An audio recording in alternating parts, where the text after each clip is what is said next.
MP में होने वाले विधानसभा चुनावों को लेकर विपक्षी दल कांग्रेस ने टिकटों को घोषित करने के मामले में तगड़ी रणनीति तैयार कर ली है।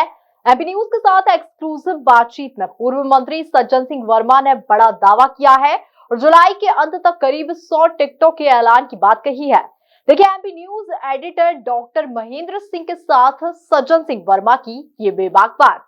मध्य प्रदेश की राजनीति में कांग्रेस ने करारा कमबैक किया है और लगातार ऐसे दावे किए जा रहे हैं कि सर्वे के आधार पर इस बार टिकट में भी बाजी मारने वाली है कांग्रेस पार्टी। हमारे साथ बात करने के लिए मौजूद हैं कांग्रेस पार्टी के दिग्गज नेता पूर्व मंत्री सज्जन सिंह वर्मा जी। आइए बात करते हैं। माननीय वर्मा जी, कहा जा रहा है कि इस बार कमलनाथ जी ने पूरा सर्वे करा लिया है और व्यवस्थाएं चाक चौबंद हैं, टिकट वितरण से लेकर चुनावी जीत के मंत्र तक। क्या कहेंगे? बिल्कुल, कमलनाथ जी तो सतत रूप से कांग्रेस का नहीं, बीजेपी की विधायकों को भी सर्वे कराए हैं, उनकी सीटों की भी। और कांग्रेस के लिए हमारे नेता राहुल गांधी जी, जो टीम उन्होंने कर्नाटक में लगाई थी, जिनकी स्ट्रेटजी पे और चयन पे हम कर्नाटक में सरकार बनाई है, वो टीम रिजल्ट के तत्काल बाद राहुल जी ने मध्य प्रदेश में शिफ्ट कर दी। उनका सर्वे भी चालू हो गया। तो त्रिस्तरीय सर्वे हमारा और लगभग अच्छी स्थिति में, काफ़ी अच्छी स्थिति में हम लोग हैं। हम बीजेपी से कई मायनों में आगे। हाल ही में पॉलिटिकली एडवाइजरी कमेटी की मीटिंग हुई है, आप उस मीटिंग में शामिल थे। क्या नई रणनीति बनी है और कांग्रेस पार्टी कैसे आने वाले दिनों में जल्द से जल्द टिकट भी फाइनल करने वाली?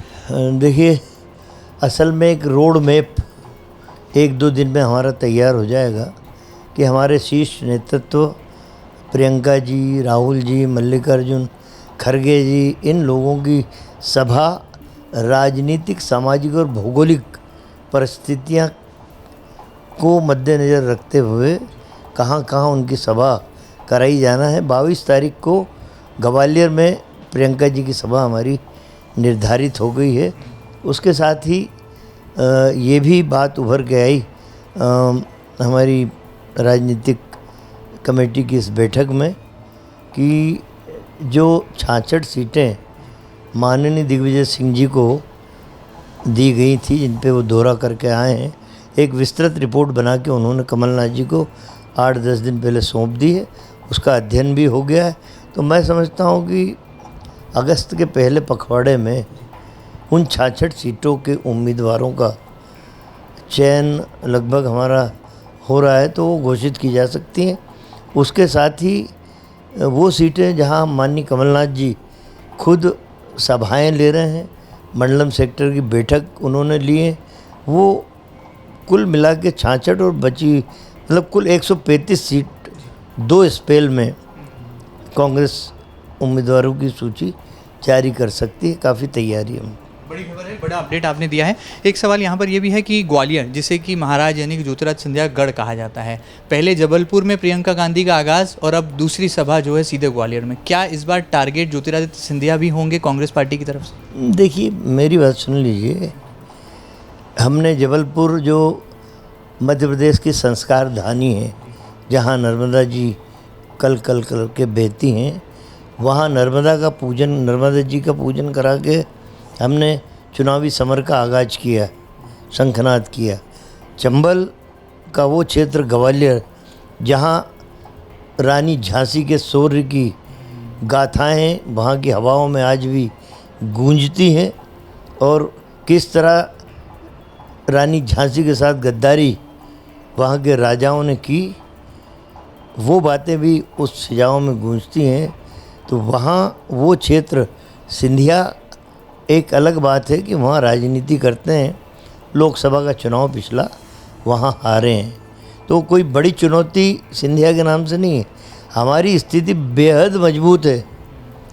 ग्वालियर चंबल संभाग में बहुत दमदार स्थिति में है।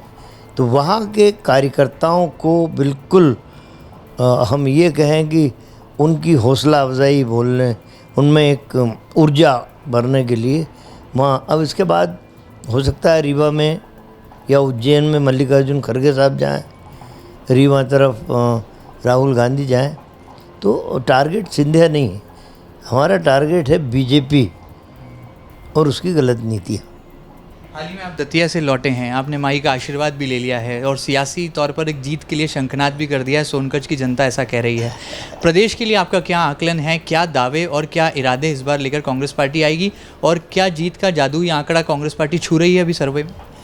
देखिए, दतिया माँ पीताम्बरा की पवित्र भूमि, जहाँ हमेशा ऊर्जा का संचार होता है, एक हम लोगों की बड़ी सभा थी, बड़ी मीटिंग थी और हम लोग वहाँ गए थे। माई का आशीर्वाद, तो बिना माई का आशीर्वाद लिए दतिया की यात्रा पूरी नहीं होती। लेकिन मैंने जो दतिया में देखा है, मैंने वहाँ भाषण में भी कहा कि 1 साल से युद्ध चल रहा है रूस और यूक्रेन का। यूक्रेन के लोगों में भी इतना भय व्याप्त नहीं है जितना उससे 10 गुना भय दतिया के लोगों में भय व्याप्त है। जहाँ बाहुबली नेता नरोत्तम मिश्रा जी गृह मंत्री हैं, उनका साम्राज्य है, तो वहाँ की जनता भी बदलाव चाह रही है कि हमें बदलना है, हमें भय और आतंक के साए में नहीं जीना है, हमें स्वतंत्रता की सांसें लेना है। तो अब पूरे मध्य प्रदेश में कमोबेश इस तरह की स्थिति है। गोविंद राजपूत के वहाँ चले जाओ, भूपेंद्र सिंह जी के वहाँ चले जाओ, एक भय का वातावरण इन लोगों ने निर्मित कर रखा है। तो एक बड़ी बदलाव की स्थिति में आम जनता ने मन बना लिया है, क्योंकि शिवराज चौहान के चेहरे को 2018 में नकार दिया था। उस चेहरे को जनता बिल्कुल चाहती नहीं। वो तो चाहती कि कमलनाथ जैसा एक सीनियर लीडर, जिसका विजन, जिसका दृष्टिकोण विकासोन्मुखी हो, उसको चुनना चाहती है। मालवा और निमाड़, आखिरी सवाल, क्या आकलन है आपका? क्योंकि ये कहा जाता है कि किंग मेकर तो जो हैं सज्जन सिंह वर्मा ही होंगे, क्या आकलन आप मानते हैं? देखिए, मालवा निमाड़ में बहुत हल्का सा हम लोग वहाँ पे, अभी हम ये समझ लें कि वहाँ पे हम 50-50 हैं। हमारी कोशिश होगी कि हम 60 हों, बीजेपी 40 से भी नीचे जाए। ये तैयारी हमारी चल रही है। अभी कमलनाथ जी निमाड़ के बड़वानी में बड़ी आम सभा करके आए हैं।